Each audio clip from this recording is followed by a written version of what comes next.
অধিকাংশ বিশ্বের মুসলমানরা হচ্ছে সুন্নি মুসলমান, আর ইরান একটি শিয়া অধ্যুষিত রাষ্ট্র। আবার ইসরায়েল হচ্ছে একটি ইহুদি কেন্দ্রিক একটা রাষ্ট্র। সেহেতু এই জায়গায় আসলে মুসলমানদের ভূমিকা কি হবে, বিশেষ করে সুন্নি মুসলমানদের, তারা অনেকেই হতবিহ্বল বা হয়তো চিন্তা করতে পারতেছে না বা ধারণা করতে পারতেছে না সে খুশি হবে না আনন্দিত হবে না দুঃখিত হবে না কষ্ট পাবে, কাকে সাপোর্ট দিবে, এইরকম একটা দ্বিধাদ্বন্দ্বের মধ্যে আছে। ফলত প্রেক্ষাপটটা আমাদের জানা দরকার। প্রেক্ষাপটটা তুলে ধরার জন্য আমি আপনাদের সামনে এতটুকু বলতে পারি যে ইরান এবং ইসরায়েলের মধ্যে অনেক বিষয়ে মিল আছে। সে মিলটা হচ্ছে, ইরান যেমন একটি ধর্মভিত্তিক রাষ্ট্র, শিয়া ধর্মভিত্তিক, ইসরায়েলও ঠিক একটি ধর্মভিত্তিক রাষ্ট্র, ইহুদি ধর্মভিত্তিক। দ্বিতীয় যেটি মিল সেটি হচ্ছে, ইরানের যেমন মধ্যপ্রাচ্য কেন্দ্রিক উচ্চাশা এবং উচ্চাকাঙ্ক্ষা আছে রাজনৈতিক আধিপত্যের, ঠিক তেমনি ইসরায়েলেরও পুরো মধ্যপ্রাচ্যে দাদাগিরি করার তার লালিত স্বপ্ন আছে, সে গ্রেটার ইসরায়েল বানাতে চায়। তাহলে দুইজনের লক্ষ্য উদ্দেশ্য সেম, দুইজনই মধ্যপ্রাচ্যের সবচেয়ে শক্তিশালী প্রভাবশালী পাওয়ারে পরিণত হতে চায়, যেটাকে আপনারা পাওয়ার ডাইনামিক্স বলতে পারেন।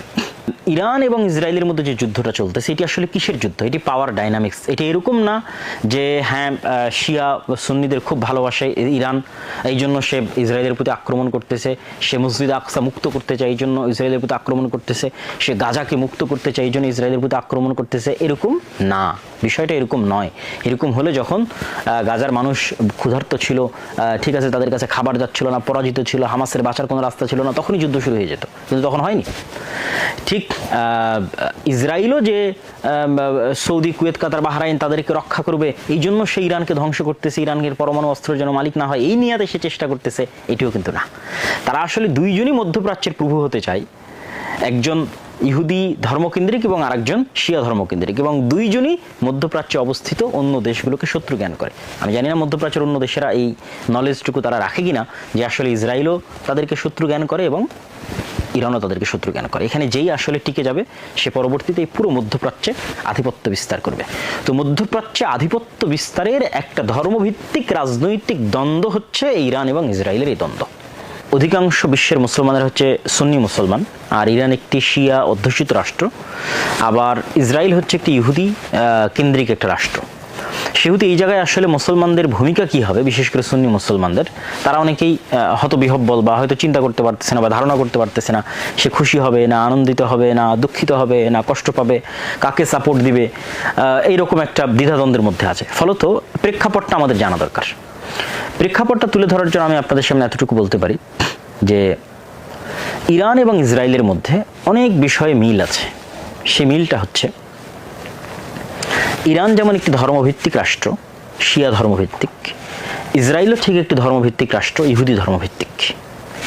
দ্বিতীয় যেটি মিল সেটি হচ্ছে, ইরানের যেমন মধ্যপ্রাচ্য কেন্দ্রিক উচ্চাশা এবং উচ্চাকাঙ্ক্ষা আছে রাজনৈতিক আধিপত্যের, ঠিক তেমনি ইসরায়েলেরও পুরো মধ্যপ্রাচ্যে দাদাগিরি করার তার লালিত স্বপ্ন আছে, সে গ্রেটার ইসরায়েল বানাতে চায়। তাহলে দুইজনের লক্ষ্য উদ্দেশ্য সেম, দুইজনই মধ্যপ্রাচ্যের সবচেয়ে শক্তিশালী প্রভাবশালী পাওয়ারে পরিণত হতে চায়, যেটাকে আপনারা পাওয়ার ডাইনামিক্স বলতে পারেন। এবং উভয়ই যে আসলে মধ্যপ্রাচ্যের পাওয়ারে নিজেদের সর্বোচ্চ স্থানে রাখতে চায় এটির অনেকগুলো প্রমাণও আছে। যেমন ইরান অসংখ্য সুন্নি রাষ্ট্রের প্রক্সি যুদ্ধ পরিচালনা করেছে, এগুলো ধারণাপ্রসূত কোনো কথা নয়, বাস্তব সত্য। যেমন সিরিয়ার বাশার আল আসাদকে টিকিয়ে রাখার জন্য কাসেম সোলাইমানি সহ অসংখ্য শিয়া যারা মিলিশিয়া গ্রুপ আছে তাদের ব্যাপক অবদান আছে, এবং তাদের হাতে বর্তমান সিরিয়ার যারা অধিকাংশ মুসলমান সুন্নি মুসলমান তাদের রক্তে তাদের হাত রঞ্জিত। এইটা কোনো কাল্পনিক কথা নয়, এটা একটা সত্য ঐতিহাসিক বাস্তব সত্য ঘটনা। তো বাশার আল আসাদের পরাজয় ছিল মূলত ইরানের মধ্যপ্রাচ্যে তার যে শক্তিশালী হওয়ার যে উচ্চাভিলাষ, সে উচ্চাভিলাষের একটি পতন। ঠিক হিজবুল্লাহর মাধ্যমে প্রক্সি ওয়ার, হুথিদের মাধ্যমে প্রক্সি ওয়ার, এগুলো প্রত্যেকটাই ইরানের যে মিলিশিয়া গ্রুপগুলো, এগুলো ছিল ইরানের নিজস্ব রাজনৈতিক আধিপত্য বিস্তারের একটি ধ্যান এবং ধারণা বা চিন্তা বা চেষ্টা। ঠিক ইসরায়েলও চায় যে সে মধ্যপ্রাচ্যের সবচেয়ে শক্তিশালী পাওয়ারফুল কান্ট্রি হবে, যেটা আমরা দেখি যে ইসরায়েল তার কোনো শত্রু যদি, এটা শুধু ইসরায়েল না, ইসরায়েল এবং আমেরিকার যে নিজস্ব ওয়ার্ল্ড অর্ডার আছে, সেই নিজস্ব ওয়ার্ল্ড অর্ডার, বিশ্ব ব্যবস্থা, এই বিশ্ব ব্যবস্থায় যদি তারা কাউকে শত্রু বা তাদের চাইতে কাউকে শক্তিশালী, তাদের জ্ঞান এবং প্রযুক্তি কারো কাছে চলে যাচ্ছে, এরকম যদি কোনো ধ্যান ধারণা বা সন্দেহ তাদের অন্তরে তৈরি হয়, তাহলে তারা আসলে দেখে না কে শিয়া, কে সুন্নি, কে খ্রিস্টান। তাদের ওয়ার্ল্ড অর্ডারের জন্য যেই হুমকি হবে তারা তাকে টার্গেট করবে। এবং এটার সবচেয়ে জ্বলন্ত উদাহরণ আপনাদের সামনে আছে সোভিয়েত ইউনিয়ন। সোভিয়েত ইউনিয়ন যখন আফগানিস্তান দখল করে নিল, তখন এই আমেরিকাই তালেবানদের, আল কায়দাদের, পাকিস্তানের, তাদেরকে অস্ত্র দিয়ে সহযোগিতা করে তাদেরকে সোভিয়েত ইউনিয়নের বিরুদ্ধে যুদ্ধে সহযোগিতা করলো। পরবর্তীতে মুজাহিদেরা যুদ্ধে বিজয় লাভ করে যখন অস্থিতিশীল অবস্থা থেকে একটা স্থিতিশীল অবস্থায় চলে গেল দেশ, ইমারাত ইসলামিয়ার মাধ্যমে, যেটা আমেরিকা কল্পনা করেনি যে এত দ্রুত একটা দেশ অস্থিতিশীল থেকে স্থিতিশীল হবে। তো স্থিতিশীল অবস্থায় চলে গিয়ে যখন আবার ইসলামী শক্তির উত্থান ঘটতে লাগলো আফগানিস্তানে, তখন সেটাকেও তারা তাদের ওয়ার্ল্ড অর্ডারের জন্য থ্রেট মনে করলো এবং তাদেরই লালিত পালিত, তাদের অর্থ, তাদের অস্ত্র দিয়ে লালিত পালিত মুজাহিদদের বিরুদ্ধে তারাই আবার আক্রমণ শুরু করলো। তাহলে এখানে এই আফগানিস্তানে আপনি প্রমাণ পাচ্ছেন যে আসলে আমেরিকা বা ইসরায়েল দেখে না যে কে খ্রিস্টান, কে ইহুদি, কে শিয়া, এটা দেখে না। তার ওয়ার্ল্ড অর্ডারের জন্য যে থ্রেট, তাকে তারা পৃথিবীর অস্তিত্ব থেকে মুছে দেবে। ঠিক ইরাকের ক্ষেত্রে দেখেন, ইরাকে বলা যায় 2001 সালে যে হামলা, 2003 সালে যে হামলা ইরাকে চালানো হয়, আর আফগানিস্তানে চালানো হয় 2001-এ, আর 2003-এ হচ্ছে ইরাকে। তো এই সাদ্দাম হোসেনের সাথেই কিন্তু 80-র দশকে, 1980 থেকে 1988 সাল পর্যন্ত সাদ্দাম হোসেনের সাথে বর্তমান ইরানের যুদ্ধ চলেছে প্রায় 10 বছর। এবং সেই শত্রুতার কারণে, তথা ইরাক এবং ইরানের ধর্মীয় শত্রুতা অথবা আরব এবং পারস্য জাতীয়তাবাদের শত্রুতার কারণে আমেরিকা যখন ইরাকের উপর আক্রমণ চালায়, তখন কিন্তু ইরান প্রত্যক্ষ এবং পরোক্ষ সহযোগিতা করেছে। সে কিন্তু আক্রমণে বাধা দেয়নি। এবং আমরা দেখেছি আমাদের চোখের সামনে ঈদুল আজহার দিন সাদ্দাম হোসেনকে ফাঁসি দিয়ে হত্যা করা হয়েছে। ঠিক তেমনি লিবিয়া তার যে তেল শোধনাগারগুলো ছিল, সেগুলোতে অযাচিত হস্তক্ষেপ বা স্বাধীন তেল উত্তোলনের সুযোগ যে আমেরিকার ওয়ার্ল্ড অর্ডার আছে তাদেরকে দিচ্ছিল না। ফলত তাকেও রাস্তা থেকে সরানো জরুরি ছিল। এবং 2011-তে যখন লিবিয়ার গৃহযুদ্ধ শুরু হলো, তার ফলশ্রুতিতে মুয়াম্মার আল গাদ্দাফি কিন্তু দুনিয়া থেকে বিদায় নিয়েছে। এখন সিরিয়া বলেন, লিবিয়া বলেন, ইরাকের বলেন, এই বিশাল ভূখণ্ডের তেলের খনি এখন পাশ্চাত্য প্রভুদের জন্য এক প্রকার উন্মুক্ত। এবং ইউরোপের যে রাশিয়ার উপর যে নির্ভরশীলতা, সেটি কমানোর জন্য রাশিয়া এবং ইউক্রেন যুদ্ধটাও কিন্তু প্রমাণ করে যে আসলে কে কোন ধর্মের সেটি বিষয় নয়, আমার আধিপত্যের জন্য যে শত্রু, আমি তার সাথে শত্রুতা করব। এই কারণে রাশিয়াকে ইউক্রেন যুদ্ধে ব্যস্ত রাখা আছে, যেন সেখানেই রাশিয়া তার শক্তিকে ক্ষয় করে ফেলে, তার শক্তিকে শেষ করে ফেলে। এবং রাশিয়া অলরেডি তার শক্তি কিন্তু ইউক্রেন যুদ্ধের পিছনে ক্ষয় হয়ে যাচ্ছে। তো রাশিয়ার উপর ইউরোপের যে নির্ভরশীলতা, গ্যাস কেন্দ্রিক নির্ভরশীলতা, এই নির্ভরশীলতা কমানোর জন্য, যারা ইউরোপের দেশে থাকেন তারা খুব ভালোভাবেই জানেন যে ইউরোপে শীতপ্রবণ দেশ, সেখানে প্রচুর পরিমাণে হিটার চালানোর জন্য গ্যাসের প্রয়োজন হয়। তো সেই গ্যাসের নির্ভরশীলতা ইউরোপের উপর কমানোর জন্য যদি কাতার বা এই ধরনের দেশ থেকে গ্যাস নিয়ে যেতে হয়, তাহলে আপনাকে সিরিয়া এবং তুরস্কের মধ্যে দিয়ে পাইপ লাইন তৈরি করে নিয়ে যেতে হবে।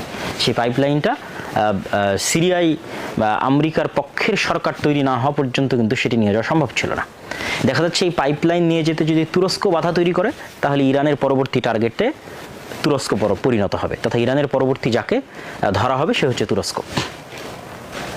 তো সম্মানিত উপস্থিতি, আমি যেটি বোঝাতে চাচ্ছিলাম সেটি হচ্ছে এখানে ইরান এবং ইসরায়েলের মধ্যে যে যুদ্ধটা চলতেছে, এটি আসলে কিসের যুদ্ধ? এটি পাওয়ার ডাইনামিক্স। এটি এরকম না যে হ্যাঁ শিয়া সুন্নিদের খুব ভালোবাসে ইরান, এই জন্য সে ইসরায়েলের প্রতি আক্রমণ করতেছে, সে মসজিদ আকসা মুক্ত করতে চায় এই জন্য ইসরায়েলের প্রতি আক্রমণ করতেছে, সে গাজাকে মুক্ত করতে চায় এই জন্য ইসরায়েলের প্রতি আক্রমণ করতেছে, এরকম না। বিষয়টা এরকম নয়। এরকম হলে যখন গাজার মানুষ ক্ষুধার্ত ছিল, ঠিক আছে, তাদের কাছে খাবার যাচ্ছিল না, পরাজিত ছিল, হামাসের বাঁচার কোনো রাস্তা ছিল না, তখনই যুদ্ধ শুরু হয়ে যেত, কিন্তু তখন হয়নি। ঠিক ইসরায়েলও যে সৌদি, কুয়েত, কাতার, বাহরাইন তাদেরকে রক্ষা করবে এই জন্য সে ইরানকে ধ্বংস করতেছে, ইরানের পরমাণু অস্ত্রের যেন মালিক না হয় এই নিয়াতে সে চেষ্টা করতেছে, এটিও কিন্তু না। তারা আসলে দুইজনই মধ্যপ্রাচ্যের প্রভু হতে চায়, একজন ইহুদি ধর্মকেন্দ্রিক এবং আরেকজন শিয়া ধর্মকেন্দ্রিক, এবং দুইজনই মধ্যপ্রাচ্যে অবস্থিত অন্য দেশগুলোকে শত্রু জ্ঞান করে। আমি জানি না মধ্যপ্রাচ্যের অন্য দেশেরা এই নলেজটুকু তারা রাখে কিনা যে আসলে ইসরায়েলও তাদেরকে শত্রু জ্ঞান করে এবং ইরানও তাদেরকে শত্রু জ্ঞান করে। এখানে যেই আসলে টিকে যাবে সে পরবর্তীতে এই পুরো মধ্যপ্রাচ্যে আধিপত্য বিস্তার করবে। তো মধ্যপ্রাচ্যে আধিপত্য বিস্তারের একটা ধর্মভিত্তিক রাজনৈতিক দ্বন্দ্ব হচ্ছে ইরান এবং ইসরায়েলের এই দ্বন্দ্ব। এবং ইরান এবং ইসরায়েলের এই দ্বন্দ্বে আমাদের যেটি সবচেয়ে বেশি শিক্ষার আছে সেটা হচ্ছে, দেখেন, ইরানকে বারবার ডোনাল্ড ট্রাম্পের যে টুইট, আপনারা এক্স, এখন তো টুইটার না, এক্স প্ল্যাটফর্মে গিয়ে যদি আপনারা ডোনাল্ড ট্রাম্পের লাস্ট 4-5টা পোস্ট দেখেন, তাহলে সেখানে তিনি স্পষ্টভাবে একজন প্রেসিডেন্ট পদের জায়গা থেকে স্পষ্টভাবে থ্রেটমূলক বাক্য উচ্চারণ করে তিনি বলছেন যে আমি বারবার ইরানকে বলেছি যে তোমরা একটা পারমাণবিক চুক্তি করো, ঠিক আছে, আমাদের সাথে নেগোসিয়েশনে আসো, না হলে 60 দিনের সময় 61 দিন থেকে তোমাদের খবর আছে, অমুক আছে তুমুক আছে, আমেরিকা বিশাল অস্ত্রের অধিকারী, ধ্বংস করে দিবে, শেষ করে দিবে, অসংখ্য, মানে সব ভয়াবহ রকমের সব থ্রেট। তাহলে সারমর্ম কথা কি, ইরানের যে পারমাণবিক যে প্রযুক্তি অর্জনের যে অভিলাষ সেটি যেন পূরণ না হয়। ইরাকের সাদ্দাম হোসেনও কিন্তু সে অভিলাষ করেছিল, তাকে কিন্তু ধ্বংস করে দেওয়া হয়েছে। তাহলে বিষয়টা কি বোঝাচ্ছে, যে বর্তমান পৃথিবীতে কিন্তু প্রযুক্তির যুদ্ধ চলতেছে, জ্ঞানের যুদ্ধ চলতেছে, যে আপনি পারমাণবিক বম কিভাবে বানায়, এই জ্ঞান এবং এই প্রযুক্তিটা আপনি অর্জন করবেন, এটা পৃথিবীর কেউ সহ্য করতেছে না। সে আপনি ইহুদি হন, খ্রিস্টান হন, বৌদ্ধ হন, সেটা পরের বিষয়, কিন্তু আপনি যেন এই জ্ঞান না পান। এর আরেকটা আপনাদেরকে উদাহরণ দিই, যেমন ধরেন চায়না যেন চিপ বা সেমিকন্ডাক্টরের যে নলেজ, এটাতে যেন টপ লেভেলে না পৌঁছতে পারে, এই জন্য চায়নার উপর কিন্তু এই কেন্দ্রিক নিষেধাজ্ঞা দেওয়া আছে। এরকম বলা যায় 7 থেকে 8টা টপ লেভেলের প্রযুক্তি এবং টেকনোলজি আছে, যেটা আমেরিকা চায় না যে অন্য কেউ এই প্রযুক্তি পরিপূর্ণরূপে তার কাছে চলে যাক। তার মধ্যে যেমন পারমাণবিক প্রযুক্তি আছে, মিসাইল অ্যান্ড ডিফেন্স সিস্টেম আছে, ঠিক তেমনি এআই এবং সাইবার ইন্টেলিজেন্স প্রযুক্তি আছে, স্টিলথ টেকনোলজি, এই যে স্টিলথ ফাইটার জেটের কথা বলা হচ্ছে 35, এই স্টিলথ টেকনোলজি হচ্ছে রাডারকে ফাঁকি দেওয়ার টেকনোলজি। এই টেকনোলজি অন্য কেউ পেয়ে নিক, এটা কখনোই আমেরিকা চায় না। ঠিক তেমনি সেমিকন্ডাক্টর এবং চিপ তৈরির যে প্রযুক্তি, এনভিডিয়া বা ইন্টেল, এরকম আমেরিকান যে কোম্পানিগুলো আছে তারাই টপ লেভেলের। আমাদের মোবাইলের মধ্যে যে চিপ থাকে, কম্পিউটার এবং ল্যাপটপের মধ্যে থাকে, এটা কিন্তু পুরোপুরি আমেরিকার একচ্ছত্র নিয়ন্ত্রণে, যেটার 50% তৈরি হয় তাইওয়ানের সাথে চায়নার দ্বন্দ্বটা কিন্তু এই কেন্দ্রিক। তথা আমি আপনাদের যেটি বুঝাতে চাচ্ছি, যে পুরো পৃথিবীতে বর্তমান যে যুদ্ধটা চলতেছে, ইরান এবং ইসরায়েলের যে যুদ্ধ চলছে, এটা জ্ঞানের যুদ্ধ, এটা প্রযুক্তির যুদ্ধ, এবং জ্ঞান এবং প্রযুক্তিতে যে এগিয়ে ক্ষমতা তার হাতে। রাশিয়ার সাথে যে দ্বন্দ্ব, চায়নার সাথে যে দ্বন্দ্ব, এটা জ্ঞান এবং প্রযুক্তির দ্বন্দ্ব। কিন্তু দুঃখজনক হলেও সত্য যে আমরা মুসলমানেরা কিন্তু সেই জ্ঞান এবং প্রযুক্তি থেকে অনেক অনেক পিছিয়ে আছি।